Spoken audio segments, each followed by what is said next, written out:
యెఫ్తా తల్లి వేరు. అమ్మ క్లియర్ అర్థమైంది మీకు? అంచేత ఈ యెఫ్తా వ్యభిచారి యొక్క కొడుకు కనుక ఈ భార్యకు పుట్టి కొడుకులందరూ కలిసి ఈ యెఫ్తా దగ్గర వచ్చారండి. వచ్చి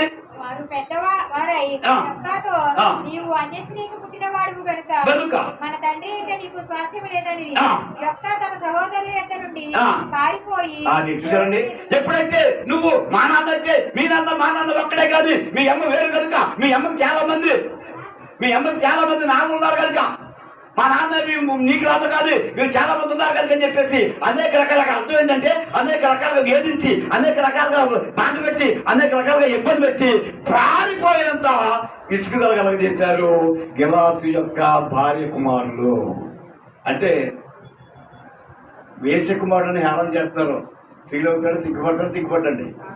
ఏమన్నా ఎంత బాధపడతాడమ్మా, ఎంత బాధపడతాడో ఆ బాధ పట్టా వరకు తెలుస్తూ ఉంటుంది. ఏమా రెండోది ఆ తమ్ముళ్ళందరూ వచ్చేసి ఖర్చు కట్టేసి ఇతన్ని పారిపోయేలా చేశారంటే ఎంత వేధించారు మీకు అర్థం అవ్వాలి. అంచేత అతడు నేను వేసేకి పుట్టానంట నా తమ్ముళ్ళందరూ నన్ను పారేసారని చెప్పేసి బయటికి వెళ్ళిపోయి గంజాయి తాగాడు, మందు తాగాడు, ఏం చేసి మనకి ఇక్కడ రాయబడలేదు. ఇప్పుడు అలాంటి అల్లరి మొక్కలో చేరిపోయాడు దేవుడు ఏర్పాటు చేసిన యెఫ్తా.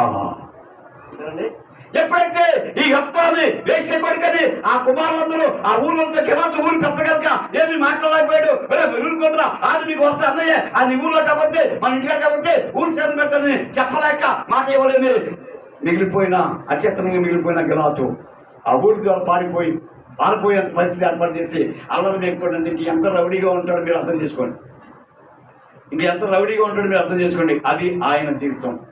కొన్నాళ్ళు అయింది ఆ గిలాతీయునికి ఎఫ్రాయిముకి యుద్ధం జరిగేటప్పటికి ఆయన స్టేటస్ ఒక మాట రాశారు. ఫస్ట్ 11 అధ్యాయం 10 చదివేల మాట ఆయన ఫిజికల్ అయిపోయింది. ఎలాంటి వాడు పిరికి వాడు అయిపోయింది. ఎలాంటి 11 అధ్యాయంలో న్యాయాధిపతులు 11 అధ్యాయం మొదటి వాక్యం అది పరాక్రమము కలిగిన బలాఢ్యుడు కనుక. హల్లెలూయా. అంటే దేవుని యొక్క సన్నిధానంలో వీళ్ళందరూ ఆలోచించి ఆ పారిపోవడం చేసిన ఆయన దగ్గరికి మళ్ళీ కాళ్ళబేరానికి వెళ్ళాడు. ఇది దేవుడు నీకు నాకు ఇస్తున్న గొప్ప అవకాశం. దేవుడు ఒక అవకాశం ఇస్తాడు మీకు కూడా నాకు కూడా. ఆ అవకాశాన్ని దేవునితో ఉంటున్నప్పుడు వినియోగపరుచుకుంటే ఆశీర్వాదం పొందుతాం. నిర్లక్ష్యంగా ఉండి అలక్ష్యంగా ఉండి వినియోగించుకోకపోతే నష్టాన్ని పొందుకుంటాం. ఎప్పుడైతే పారిపోయాడో ఆయన పరాక్రమం బట్టి ఈ ఊరు అంతలోకి వెళ్ళారండి. ఎక్కడికి 11 అధ్యాయంలో 6వ వాక్యం నీవు వచ్చి మాకు అధిపతి వై ఉండుము. అప్పుడు ఇదిగో నువ్వు వస్తే కదా యుద్ధం జరగదు, నువ్వు వస్తే కదా విజయం జరగదు, నువ్వు రావాలి బాబు అన్నప్పుడు గిలాతు పెద్దలకి యెఫ్తాకి గిలాతు పెద్దలకి తిరస్కారం పొందిన యెఫ్తాకి నీ చెప్తూ నా చెప్తును కూడా నువ్వు దేవునితోటే ఉండగలిగితే నిన్ను తిరస్కరించిన వారే నిన్ను అవసరం కోరేవారుగా ఉంటారు. నువ్వు దేవునిలో నిలబడితే అంతే. ఇష్టానుసారంగా ఉన్నామనుకోండి కొద్దికాలం పోగుతాం ఇష్టానుసారం అంటే అతడు తన ఇష్టానుసారంగా బతికాడు కనుక ఎక్కువ కాలం భూమి మీద ఉన్నాం. ఎందుకంటే మనుషులు కనిపించిన వివిధ మాయోప తంత్రముల చేత బ్రతకవలసిన దానికి సావవలసిన దానికంటే ఏమన్నా ప్రసంగిలో సావవలసిన దానికంటే ముందుగా ఎందుకు చనిపోతున్నారు అన్నాడు. అది మన ఆలోచన బట్టి. ఇప్పుడు దేవుడు ఇచ్చిన అవకాశాన్ని బట్టి వాళ్ళందరూ అడిగారు. అప్పుడు చెప్తా ఏం తక్కువడు కాదండి. ఒకవేళ నేను నెగ్గితే ఆ ఊరికి నన్ను రాజ్యం చేస్తానని అడిగాడు. చూసారండి, నేను నెగ్గుతాను. దేవుని యొక్క శక్తి తెలుసు కనుక నువ్వు పొందిన మేలు బట్టి నీ తలం వారికి చెప్పేవాడిగా ఉండాలి. నీ ఇంటి వారికి చెప్తున్నావా, నిన్ను పిలిచి నీ స్నేహితులకి నీ బంధువులకి చెప్పగలుగుతున్నావా? నువ్వు చెప్పలేదు అంటే ఇది నామకార్థ క్రైస్తవం తప్ప నిజమైన క్రైస్తవం కాదు. దేవుని సన్నిధానంలో మనం ఏ కులంలో ఉన్నా ఏ మతంలో ఉన్నా ఈ దేవుడిని మనం ఆరాధించే వారిగా ఉంటున్నాం. ఆయన ద్వారా మేలు పొందాం కనుక, ఆయన ద్వారా శక్తి పొందాం కనుక, ఆయన ద్వారా ఉపకారం పొందాం కనుక మరి ఇంకోటి చెప్పకపోతే మనం దేవుని బిడ్డలమే కాదు. అందుచేత ఈ గురు నమ్మకాన్ని బట్టి యెఫ్తా గారు ఏమన్నాడంటే నువ్వు వచ్చి యుద్ధం చేయాలి, నువ్వు వస్తే మరి మనం జయిస్తామని పెద్దలు అడిగారు. అప్పుడు యెఫ్తా 9వ వచనంలో మాట్లాడుతున్నాడు. అదే 11 అధ్యాయం 9వ వాక్యం. ఆ మాట వినాలి. దేవుని యొక్క మాటలు మీరు జాగ్రత్తగా వింటేనే వినకపోతే మీ ఇష్టం. రైట్. 9వ వాక్యం. అందుకు యెఫ్తా అమోనీయులతో యుద్ధము చేయుటకు మీరు నన్ను గిలాదులకు తిరిగి తీసుకొని పోయిన మీదట యెహోవా వారిని నా చేతికి అప్పగించిన యెడల నేనే మీకు ప్రధానమవుతున్నా అని గిలాదు పెద్దలను అడుగుగా ఆయన విశ్వాసం నేను నెగ్గుతాను, విజయం నాకు వస్తుంది.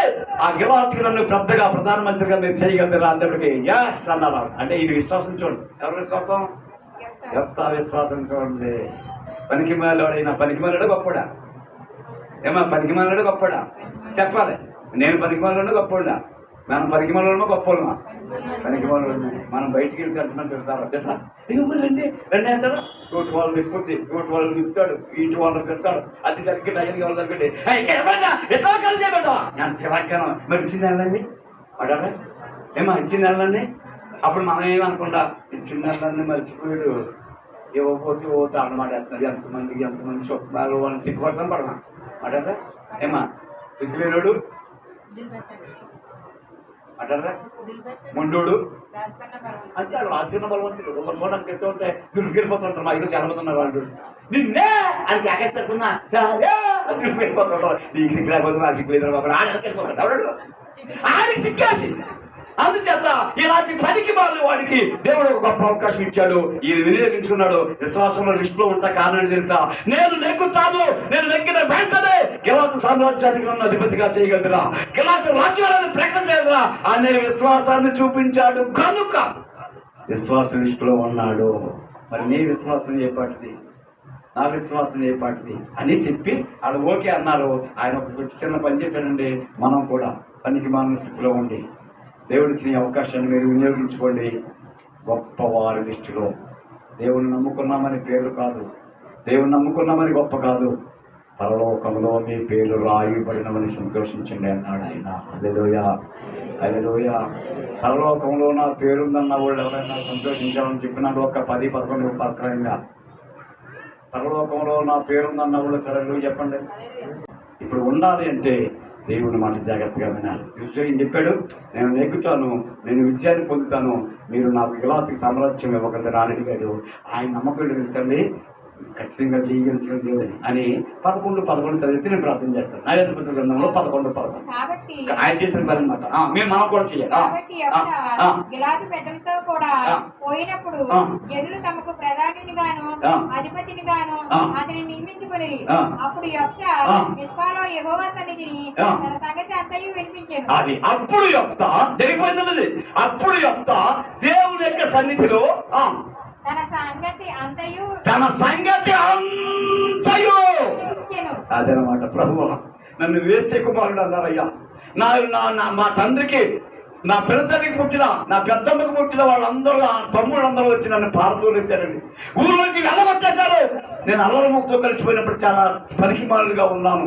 కాబట్టి ఈ సంగతులు బట్టి, నువ్వు ఇచ్చిన గొప్ప అవకాశాన్ని బట్టి, నువ్వు నడిపించిన నడిపింపుని బట్టి, నీ వాక్యంలో మాట్లాడుతున్న మాటను బట్టి నన్ను ప్రయోజకుడు నువ్వు చెయ్యాలి అని ఆ సంగతంతయో నీకుందా లేదా సంగతే ఏమా యెఫ్తా దేవుని సన్నిధిలో ఆ సంగతంతయు ఏ సంగతే పనికి మాలిన జీవితం అంతా నాకు ఆ సంగతంతయు నాకుందే. మీకుందా లేదా? ఉందా లేదా? ఆ సంగతంతయు ఎవరి పాదం దగ్గర తేవాలి? అప్పుడు నీ పేరు విశ్వాసలో ఉంటుంది. అప్పుడు నీ పేరు పరలోకం ఉంటుంది. అయ్యా నేను అనుకోలేదు, ఎంతమందిని తిడుతున్నానయ్యా, ఎంతమందిని నిర్దేశిస్తున్నాను, ఎందుకు వ్యతిరేకమైన కార్యాలు చేస్తున్నాను. ఆ సంగతంతా ఆయన సన్నిధిలో ఆయన పాదాల దగ్గర నువ్వు విన్నవించుకోగలిగితే అద్భుతాన్ని చేసేవాడు దేవుడు. అంతే తప్ప ఏదో పైకి కనపడుతూ ఉంటే ప్రయోజనం లేదంటే దేవునితోనే ఉండాలి. మధ్యాహ్నం దేవుడు మనకి ఇచ్చిన అవకాశం. భైరూపం ఉంటుంది, హృదయంలో మంచి ఉండాలి. హృదయంలో ప్రభువా నేను పనికి మారినవాడిని, ఆ సంగతంతా నీకు తెలుసు ఆయన. అయ్యా నేను పనికి మారినవాడిని, ఆ సంగతంతా నీకు తెలుసని ఆయన పాదాల దగ్గర పెడితే దేవుడిచ్చే గొప్ప అవకాశం మనం సద్వినియోగం చేసుకుని దేవుని యొక్క కుమారులు కుమార్తెలు విశ్వాస వీరులు పరలోక చేరుతున్న పేర్లు ఉండే లిస్టులలో మనం దేవుడు పెట్టును గాక. అలాగే